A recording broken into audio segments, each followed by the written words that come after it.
Welcome back student to the second lecture of physical world class 11th physics. यहाँ पे हम लोग एक बहुत इंपॉर्टेंट टॉपिक पढ़ने वाले हैं जो कि फिजिक्स के हार्ट में है, ठीक है, यानी मिडिल में है, बीच में है, जिस पे काम चलते रहता है उसके बारे में, जो कि है प्रिंसिपल थ्रस्ट इन फिजिक्स। यहाँ पे थ्रस्ट सिंपली मीन्स प्रोसेस है, जिस प्रोसेस पे अभी भी काम चल रहा है फिजिक्स में जोर शोर से, और उसको कंप्लीट किया जा रहा है या उसी के आधार पर फिजिक्स को पढ़ा जा रहा है उसके बारे में।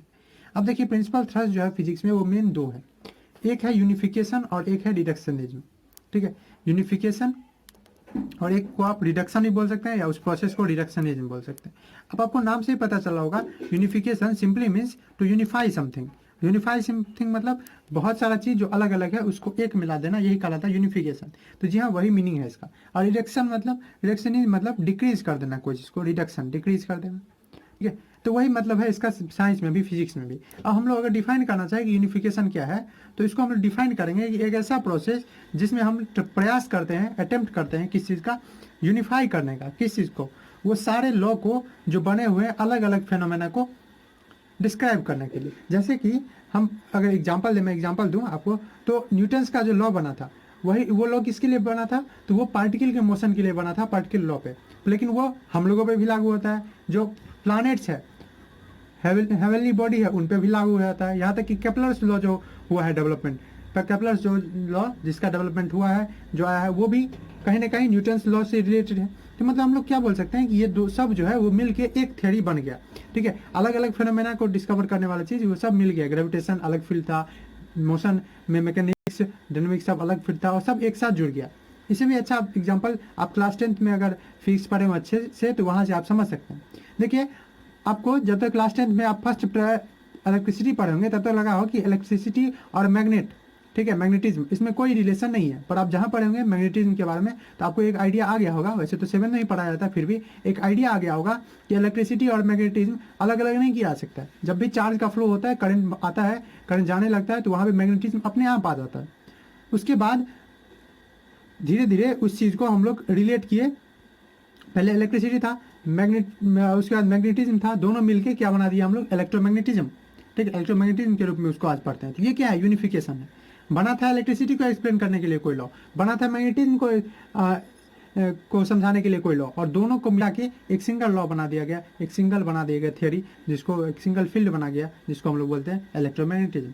इलेक्ट्रोमैग्नेटिज्म तो वैसे भी बहुत वास्ट है। अब तो ऑप्टिकल फेनोमेना भी आप अगर देखेंगे, ऑप्टिक्स भी जो है वो भी इससे रिलेटेड है। क्योंकि हम लोग अभी तो आप नहीं पढ़े हैं, पर आप पढ़ेंगे कि ऑप्टिक्स में जो लाइट जो पढ़ते हैं, लाइट भी एक वेव है, ठीक है। तो उस हिसाब से, इसलिए पार्टिकल है वो वेव है, तो उस हिसाब से इलेक्ट्रिसिटी, मैग्नेटिज्म और जो हमारा ऑप्टिक्स है वो सबको मिला दिए हुए हैं। और मैक्सवेल का एक इंपॉर्टेंट योगदान रहा था इसमें। तो पहला चीज़ जो है वो है यूनिफिकेशन। यूनिफिकेशन सिंपली मीन्स कि एक प्रोसेस, मैं इसका डेफिनेशन आप लिख दे रहा हूँ, process of attempting, process attempt करने का, प्रयास करने का, किस चीज़ का प्रोसेस अटेम्प्ट करने का, किस चीज़ का, to unify different law, unify करने का किस चीज़ का, to unify different laws and theory, अलग अलग लॉ है और थ्योरीज है, उस सबको यूनिफाई करने का मतलब एक करने का, ठीक है, एक करके और एक साथ लाने का, यूनिफाई टुगेदर। यूनिफाई सिंपली समझते होंगे, मुझे उम्मीद है। यूनिफाई मतलब ब्रिंग करना, एक साथ लाना, bringing together, to bring together, यही चीज़ है। तो यूनिफाई डिफरेंट लॉज और थ्योरी इनटू सिंगल थ्योरी, ठीक है, जो कि सिंगल थ्योरी के हो। अब ये डिफरेंट थ्योरी कब प्रपोज किया जाता है, डिफरेंट थ्योरी कब बनाए जाते हैं, तो आपको पता होगा डिफरेंट थ्योरी बनाए जाते हैं डिफरेंट लॉ को एक्सप्लेन करने के लिए। अब ऐसा बनना चाहिए, सिंगल थ्योरी ऐसे नहीं कि बना देंगे।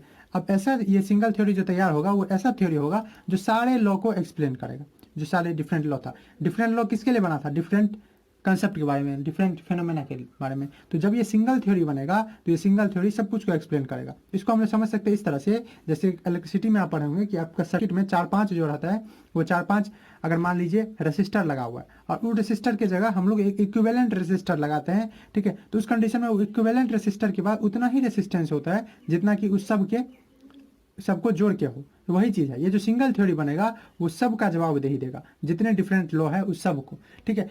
क्या ये पॉसिबल है कि सब चीज़ को यूनिफाई कर दिया जाए फिजिक्स में, ठीक है, अभी तक नहीं।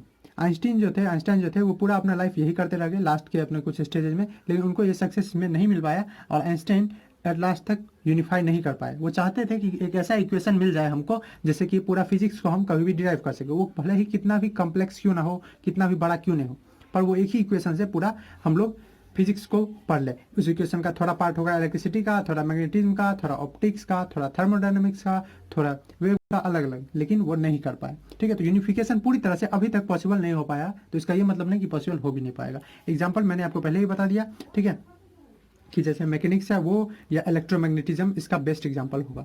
ठीक है, आपको अभी समझने के लिए, जिसमें इलेक्ट्रिसिटी और मैग्नेटिज्म दोनों को मिला दिया गया है, और अब तो मैक्सवेल के लॉ देने के बाद ऑप्टिक्स भी मिल गया है। तो इलेक्ट्रोमैग्नेटिज्म में क्या हुआ है, इलेक्ट्रोमैग्नेटिज्म विच यूनिफाइड, जो यूनिफाई कर दिया किस चीज़ को, इलेक्ट्रिक एंड मैग्नेटिक। अगर आप यहाँ तक समझते हैं तो इलेक्ट्रिक एंड मैग्नेटिक ही लिखे, या electric magnetic and optical phenomena, यहाँ तक कि ऑप्टिकल फेनोमेना को भी ये मिक्स कर दिया।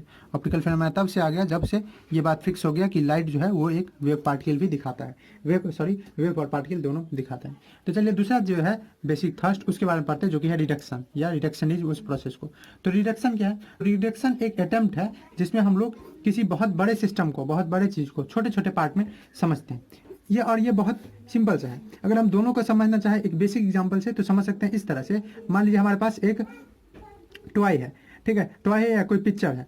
अब उस पिक्चर में हम लोग को वो पिक्चर फाड़ के दिया हुआ है, तो हम लोग क्या करते हैं, सबको जोड़ के और एक सिंगल पिक्चर बनाना चाहते हैं, और वो पिक्चर इस तरह से बने कि वो सारा टुकड़ा मिलके एक फिगर का रूप दे दे। ठीक है, समझ रहे हो, मुझे उम्मीद है। आपको एक फिगर है, एक पिक्चर है, एक पेंटिंग है, और उस पेंटिंग को फाड़ चीर के आपको दे दिया हुआ है, और आपको करना क्या है, आपको सबको मिला के एक कर देना है, और उस जिससे कि वो पूरा फिगर आ जाए, जिस चीज़ का फोटो था उस चीज़ का फोटो आ जाते। तो वो चीज़ करता है यूनिफिकेशन। और रिडक्शनिज्म क्या करता है, उसके पहले क्या करेगा, उसको सब कुछ को स्टडी करेगा। ठीक है, रिडक्शनिज्म जो है या रिडक्शन जो है, उसके अलग अलग पार्ट को स्टडी करेगा कि चलो अगर ये आदमी का है तो आदमी का पैर ये है, हाथ ये है, फिर उसको अरेंज करेगा, तो वो है रिडक्शन। तो रिडक्शन सिंपली मीन्स कि अटेम्प्ट या एफर्ट, ठीक है, किस चीज़ का प्रयास करना, to solve a complex problem, किसी कॉम्प्लेक्स प्रॉब्लम जैसे हमको दिया हुआ है, तो उस कॉम्प्लेक्स प्रॉब्लम को समझना। और ये एक हार्ड पे है फिजिक्स का, फिजिक्स में मैक्सिमम जो काम होता है वैसे ही होता है, और ये हम लोग भी डेली लाइफ में जितना काम करते हैं उसमें अक्सर काम ऐसा ही होता है। हम लोग पहले जितना बड़ा प्रॉब्लम होता है उसको तोड़ तोड़ के छोटे छोटे पार्ट में करते हैं, और तब होता है। इसको सबसे सिंपल एक बच्चा वाला एग्जांपल समझ लीजिए, जब हमको 2 + 3 + 5 करना रहता है, तो हम लोग क्या करते हैं, डायरेक्ट जोड़ देते हैं क्या, नहीं, पहले हम 2 + 3 जोड़ देते हैं। इसमें भी कन्वीनियंस हम लोग खोजते हैं, ठीक है, कि 2 + 3 5 हो जाएगा, और 5 × 5 10 हो जाएगा। हम एक ही बार में तीनों को नहीं सम कर सकते, यही है रिडक्शन। रिडक्शन क्या करता है, किसी भी प्रॉब्लम को, कम्प्लेक्स से कम्प्लेक्स प्रॉब्लम, फिजिकल में देखे, फिजिक्स में देखे, फिजिक्स में, तो कम्प्लेक्स से कम्प्लेक्स प्रॉब्लम को तोड़ के छोटे छोटे पार्ट में करके तब उसको पढ़ता है। तो complex problem by breaking into simpler unit, by breaking them into simpler and smaller unit.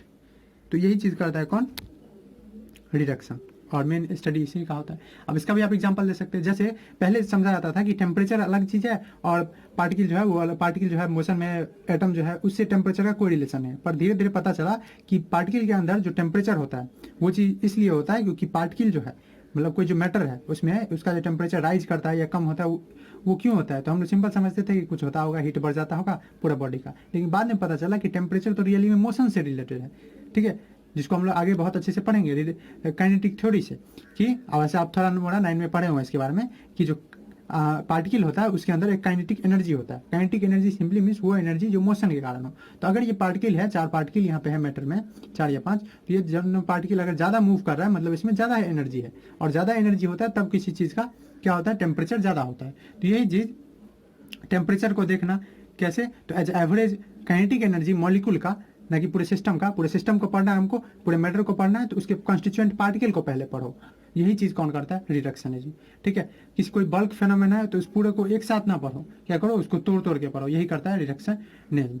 ठीक है, जिसमें आप थर्मोडायनेमिक्स अभी आप नहीं पढ़े, नहीं तो मैं उसमें से अच्छा एग्जाम्पल दे सकता हूँ। ठीक है, थर्मोडायनेमिक्स जो है उसका विकास ही हुआ था ऐसे ही, धीरे धीरे छोटे छोटे चीज़ को पढ़ के, टेम्परेचर को, इंटरनल एनर्जी को। तो खैर उसके बारे में अभी हम लोग बात करेंगे नहीं। ठीक है, आप इसको ऐसे याद रख सकते हैं कि टेम्परेचर जो है, जिसको पहले माना जाता था कि सिस्टम को प्रोवाइड किया है, ठीक है, वो चीज़ रियली में होता कैसे है, तो वो उसके छोटे से पार्ट यानी मॉलिक्यूल से, तो मॉलिक्यूल का एनर्जी के बराबर है। तो आप लिख सकते हैं जैसे एग्जांपल, टेम्परेचर को देखना, सीइंग टेम्परेचर या विजुअलाइजिंग टेम्परेचर, अच्छे से लिख दीजिएगा, seeing temperature as average of, ये भी लिख देना, average of kinetic energy of molecule. ये क्या है, ये रिडक्शनिज्म का एग्जांपल है।